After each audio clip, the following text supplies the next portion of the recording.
সুপ্রিয় শিক্ষার্থীবৃন্দ, আমি তোমাদের আজকে একটি উদ্দীপক দেখাবো এইচএসসি ক্লাসের আইসিটি বইয়ের সংখ্যা পদ্ধতি অংশ থেকে।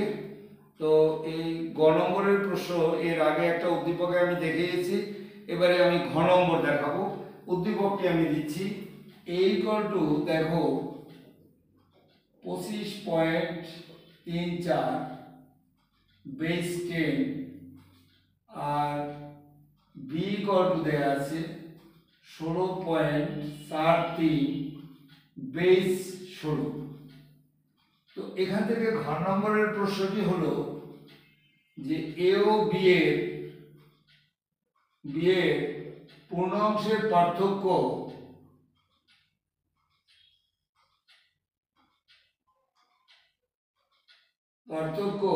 যোগের মাধ্যমে নির্ণয় করা সম্ভব কিনা।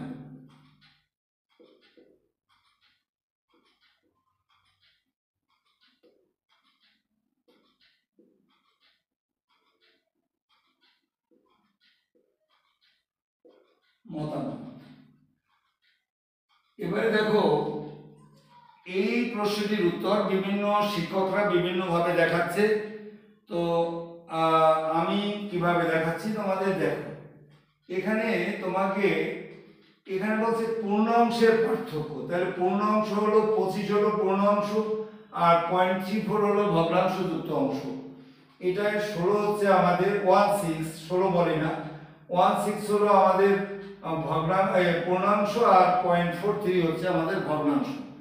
তো এই দুটো অংশ আমরা এখানে জ্ঞানে লিখব যে উদ্দীপকে দেয়া আমাদের পূর্ণ অংশ a সমান হচ্ছে 25 বেস 10 এবং b হচ্ছে 16 বেস আমাদের বেস 16। এবারে এইটা 16 না দিয়ে আমরা এটাকে একটু কমিয়ে দিই, এটা দিয়ে দেই 15, এই 15 দিয়ে দিই, 16 দিলে অসুবিধা ছিল না। যাই হোক, তো আমাদের পূর্ণ অংশ হলো আমাদের 15 বেস আমাদের 16। তাহলে আমরা এখানে পেলাম a সমান তাহলে এই জ্ঞান আমাদের হয়ে গেল a সমান হলো 25 বেস 10 এবং b হলো আমাদের 15 বেস 16। তো আমাদের মনে রাখতে হবে যে এটার বেস 10 এটার বেস 16। আমাদের এই দুটো সংখ্যাকে সব স্টুডেন্টের জন্য বলছি যে এদেরকে প্রথমে আমাদের দশমিকে রূপান্তর করে ফেলবা, যেভাবে বেস দেয়া থাকুক এদেরকে দশমিকে রূপান্তর করে ফেলতে হবে। তো এটা দশমিকে আছে, এটা নেওয়ার প্রয়োজন নাই, এটাকে আমরা দশমিকে নিয়ে ফেলবো। তাহলে আমরা এখানে এই 15 বেস আমাদের 16 এটাকে দশমিকে নিচ্ছি। এখানে একটু লিখে নিলে ভালো হয় দশমিকে প্রকাশ, তাহলে টিচার অনেক সময় এটার জন্য খুশি হয়। দশমিকে প্রকাশ 1 × 16 প্লাস 5 × 16, এটার পর 0 এটার পর 1, তাহলে মান হলো 16 প্লাস 16 টু দি পাওয়ার 0 এর মান 1 প্লাস 16 এর পাস আমাদের হচ্ছে 21 বেস 10। তো আমাদের দেখো এখন এর পরের স্টেপটি আমাদের করতে হবে। এবারে লিখতে হবে এইটা এবং এইটা, এই দুটো সংখ্যার মধ্যে পার্থক্য কত সেটা মানুষের বোধগম্য সংখ্যা পদ্ধতিতে নির্ণয় করতে হবে, আগে সেটা করতে হবে। তাহলে এখানে আমরা লিখব সংখ্যাটি লিখে এই 25 এবারে বেস 10 বিয়োগ 21 বেস 10, এটার থেকে বিয়োগ দিলে থাকে 4 বেস 10, এ আমরা পেলাম। তো আমাদের এখন দেখো এই যে দুটো সংখ্যা আমরা পেলাম, এখন আমাদের এই দুটো সংখ্যা এইটা এবং এইটা, এই দুটো সংখ্যা যদি 127 বা তার কম হয় তাহলে 8 বিট রেজিস্টার ব্যবহার করতে হবে। আর একটা কথা বলে রাখি, আমাদের এই যোগের মাধ্যমে পার্থক্য নির্ণয় করার জন্য আমাদের দুইয়ের পরিপূরক পদ্ধতি ব্যবহার করতে হবে। প্রথমে আমাদের সেটাই লেখা উচিত। আমি যে বলেছি এটার পরিচয় দিয়েছি, ওকে ঠিক আছে। আমাদের এখানে লেখা উচিত যে পূর্ণ অংশের পার্থক্য মূলত যোগের মাধ্যমে নির্ণয় করার জন্য দুইয়ের পরিপূরক পদ্ধতি ব্যবহার করতে হবে। এটা স্টার্টিং এ আমাদের লিখলে আমাদের ভালো হয়।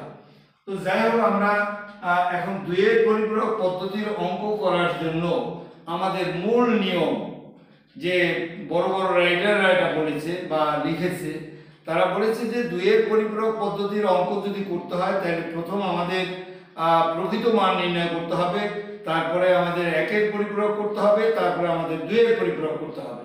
তাহলে প্রকৃত মান নির্ণয় কিভাবে করে আমরা দেখাচ্ছি। তাহলে এই দুটো প্রকৃত মান নির্ণয় করার জন্য এইটা এবং এইটা, এই দুটো সংখ্যা যদি 127 বা তার কম হয় তাহলে 8 বিট রেজিস্টার ইউজ করতে হবে।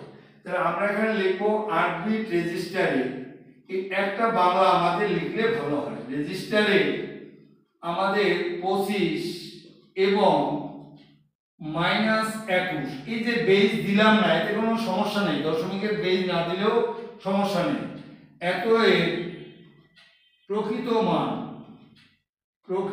মান, এই প্রকৃত মানটা আমরা এখন বের করব। প্রকৃত মান হচ্ছে এই 25 আমরা আগে লিখব, এবারে এটা তো +25 আর -21 এই লিখে এবারে এই প্লাসের জন্য আমাদের চিহ্ন বিট ব্যবহার করতে হবে, সেটা হলো 0, আর মাইনাসের জন্য 1 ব্যবহার করতে হবে। এবারে এই দুটো সংখ্যার বাইনারি মান বের করতে হবে। বাইনারি মান আমরা বের করব কিভাবে দেখো, এখানে আমরা কোড বিসিডি কোড ইউজ করব। এই দুটো সংখ্যার মধ্যে যেটা সবচেয়ে বড় তার উপরে ভিত্তি করে কোড লিখব। 1 2 4 8 16, এই 16 ডাবল হলো 32, 25 তৈরি করতে 32 এর প্রয়োজন নেই। তাহলে আমাদের হচ্ছে কত, 16 আর 8 24, কত কত যোগ করলে 25 হয়, 16 আর 8 24 আর 8 25, তাহলে 1 1 আমাদের 0 0 1, আর নিচেরটা 21 হলো 16 আর 4 20 আর 8 21, 16 লাগছে আর 8 লাগেনি, 4 লাগছে, 0 এই 1। এখন এটা করার পরে কিন্তু প্রকৃত মান নির্ণয় করতেছি। 1 2 3 4 5 6, এবারে 7 এই 8, এই যে 8 বিট রেজিস্টার গঠন করে ফেললাম। 8 বিট রেজিস্টারের ক্ষেত্রে এত এর প্রকৃত মান হচ্ছে আমাদের এটা। এই দুটোর মধ্যে যেটার পিছনে মাইনাস চিহ্ন আছে, এই মাইনাস চিহ্নর যে বাইনারি মানটা আছে এটাকে একের পরিপূরক ও দুইয়ের পরিপূরক করতে হবে। তাহলে আমরা কি লিখতেছি দেখো, 1 0 1 0 1 0 1 সংখ্যাটি একের পরিপূরক, একের পরিপূরক,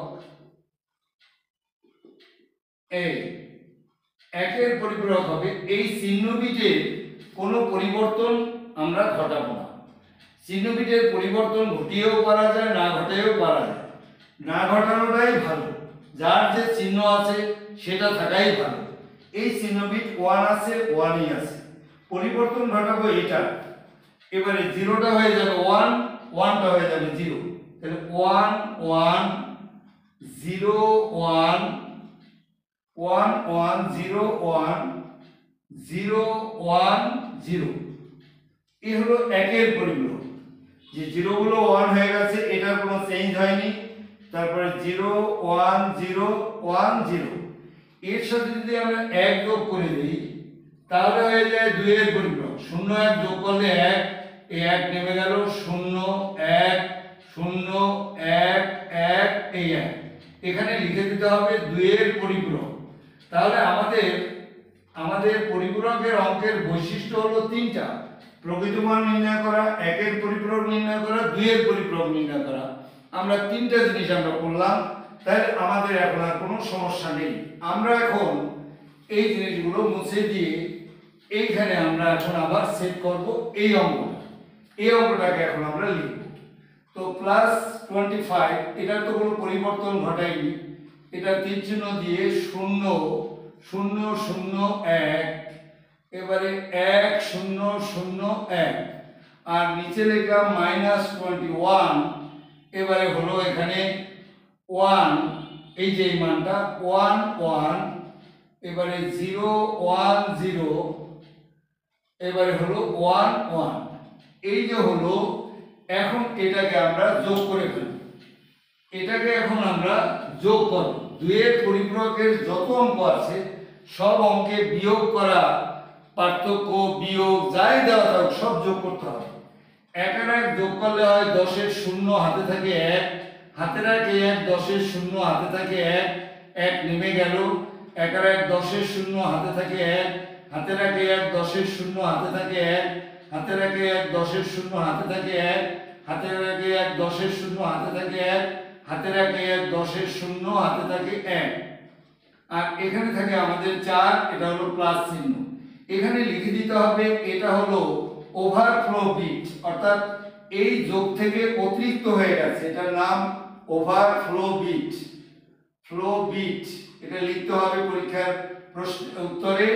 আর এইটার নাম হলো আমাদের চিহ্ন বিট। এই যে চিহ্ন সোজা যেটা বের হয়েছে এটার নাম হলো সাইন বিট, এই লিখে দিতে হবে। এখন তুমি চেক করো, নিজের অঙ্ক নিজেই চেক করতে পারবা যে অঙ্কটি তোমার হলো কিনা। তাহলে কি করবা, এই যে রেজাল্টটা আমাদের হলো এর নিচে একটু ছোট করে লেখবা 1 2 4 8 16 32 64 এই পর্যন্ত লিখলাম। এই রেজাল্টটা এই 1 বরাবর যে মানটা আছে, জিরোটা ধরবা না, 1 বরাবর আছে কত 4। তুমি মিলিয়ে দেখো, বাম দিকে আমাদের 4 আছে। এটা হলো মানুষের সংখ্যা পদ্ধতি, এটা হলো কম্পিউটারের সংখ্যা পদ্ধতি। তো 1 বরাবর 4 আছে, এখানে 4 আছে, সুতরাং ডান দিকের মানের সাথে বাম দিকের মানের আমাদের মিল আছে। এবারে দেখো এইটা হলো প্লাস চিহ্ন, এখানে চিহ্ন বিটটা হলো 0, 0 মিন করে প্লাস চিহ্ন, সুতরাং এই চিহ্নের সাথেও চিহ্নের মিল আছে। সুতরাং আমরা বলতে পারি অঙ্কটা আমাদের সঠিক আছে। সুতরাং কারো অঙ্ক জিজ্ঞাসা করার প্রয়োজন নাই, কত রেজাল্ট হলো, নিজের অঙ্ক নিজেই আমরা বুঝতে পারবো। সুতরাং আমরা এখন লিখব পার্থক্য হচ্ছে উত্তরে গিয়ে, এখন দক্ষতার পার্থক্য হচ্ছে আমাদের এই ওভারফ্লো বিটটা লিখবা না, এই চিহ্ন বিটটা লিখবা 0।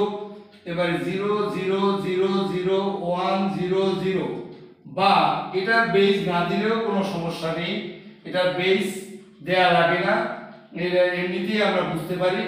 বা এটা হলো +4। আর একটা কথা লিখতে হবে, এই যে ওভারফ্লো বিটটা কোথায় গেল, এখানে লিখে দেবা 2 এর